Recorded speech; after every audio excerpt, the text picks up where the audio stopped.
Hello, my loves, and welcome back to Along This Spiritual Journey. So, my advice, remain still.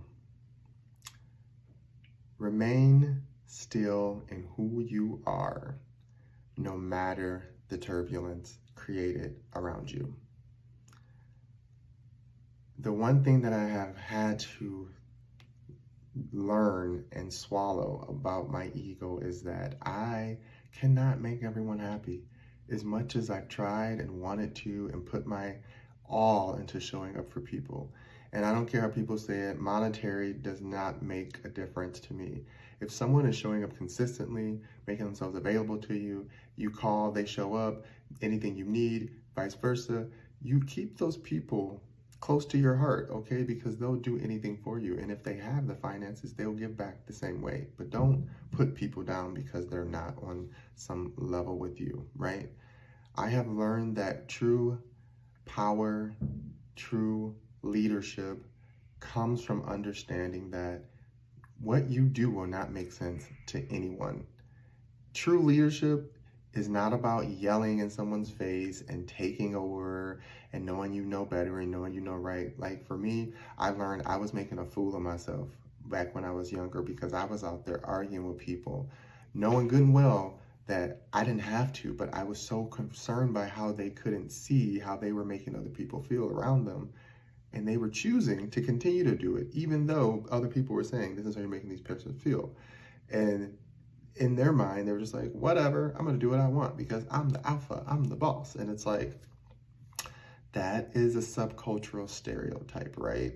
Who's ever the meanest or the roughest or the toughest, that's the leader of the pack. When genuinely, it's the person who knows how to navigate all of those packs, right? That person who can fit into any group easily, right? That's the true leader because that person knows if I need to survive, I need to be able to fit in with everyone because they all have their own set of ideologies, but clearly they don't recognize that there's still one conscious species, one same group of people, same group of animals, whatever you want to say, that they all hurdle together to feel safe, but they still have a parameter around them that's exposed, right?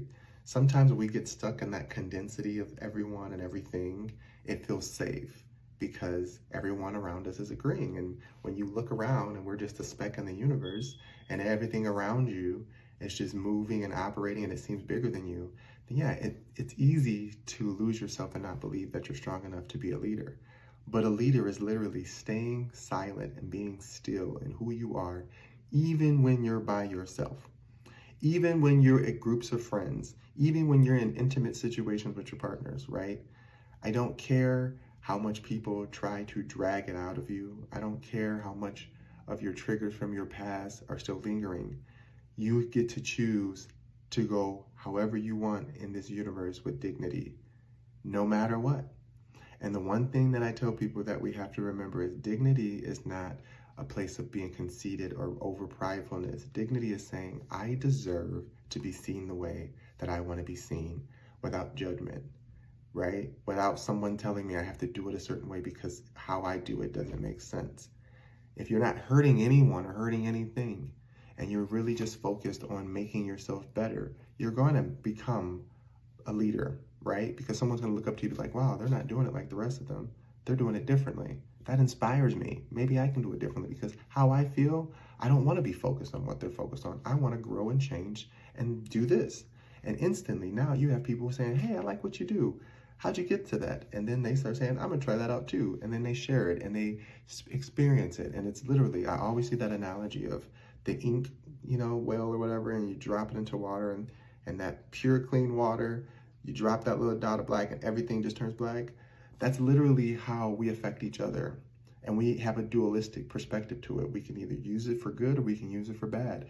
Interchangeably, they dwell in both of us. No one is always happy, just like no one is always bad. Everyone has a sense of balance, but how you choose to project it to the world is your choice, right? If you're always mad, you're probably going to be a lot more sensitive on the outside, which means reactive, always feeling the need to prove something, always needing to respond, versus if you are more, a leader inside and you know that I don't need to show that. If you're a little more tougher, and I have to say tougher because You got to get beat up a little bit. You got to go through some roughness to get tough. Sorry, you don't get tough just existing. Unfortunately, you got to be pushed off a couple hills and thrown across the wall, thrown down the riverbank.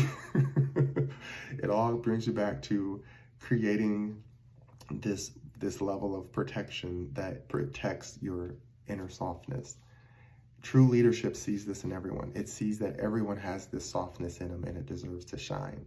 It deserves to be acknowledged. It deserves to be grown, right? We have to remember that we are always going to feel like someone else has a better idea than us. Nothing wrong with that. Trust it. That's what intuition's for.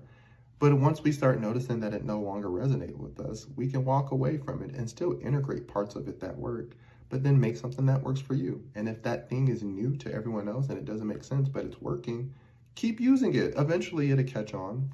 Till then, don't stress about it. Don't worry about what people are doing or saying. Don't be trying to catch up to them. Don't try to focus. Literally, it's been said millions of times before, but it's, again, I learned that each of us are a vessel. And how one of us said it, it makes sense. How another one says it, it might not make sense. It's just how the universe works through us, because each of us has, it's like, I always think it's like a level of, it's kind of like school, right? It's like a grade level. Once you pass a certain grade, you go on to the next grade, right? You make new friends, you get a new class, you get a new teacher, you learn all these things. And then when you take the time and really put the work into it, you learn it. And then you move on to the next class. That's all Ascension is. Like, I know a lot of people complicate it, but it really is just, it's a video game. You go to school, you go to a spiritual school where you keep learning. And if it's so frustrating, you drop the class and then you go out into the world and you're mad that the spiritual world still requires a certain level of learning from you. You got to go back and learn. It's as simple as that. I'm sorry. But if you start recognizing that, hey, I don't have to be the A student. I don't have to be a perfectionist, but I also don't need to be the D student where I'm just not trying, I'm just showing up. Put a little effort in, be somewhere in the middle. As long as you're showing up to class and you're working out the issues in your life and how they need to, and you're being present for yourself and others, that's a leader. You don't have to do anything extra. Just keep being true to yourself. Be authentically true to yourself, no matter how much resistance comes against you in the world. Because I tell you, it's not easy. But baby, you're going to have to know how, your retreat game going to have to be swift and good. Because when it's time to go, I'm gone, I'm off the grid.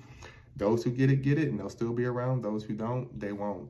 But make sure that you're always reminding yourself that still reach out to people, still remain a part of a tribe, still be consistent with the people you love, but let them know, hey, I need to take this time for me. Because that's what leadership is about. It's knowing that you have to know how to walk away from all the problems happening, create a solution, and then come back and implement it. Because if you're all just standing in the problem and we're all just standing in the issues, nothing ever gets done. I'm not saying I'm perfect. I'm not saying I know what to do. I'm saying it starts with healing ourselves. And as we heal ourselves, we'll start getting better ideas on how to actually implement change, which is what we all want, right? I love you.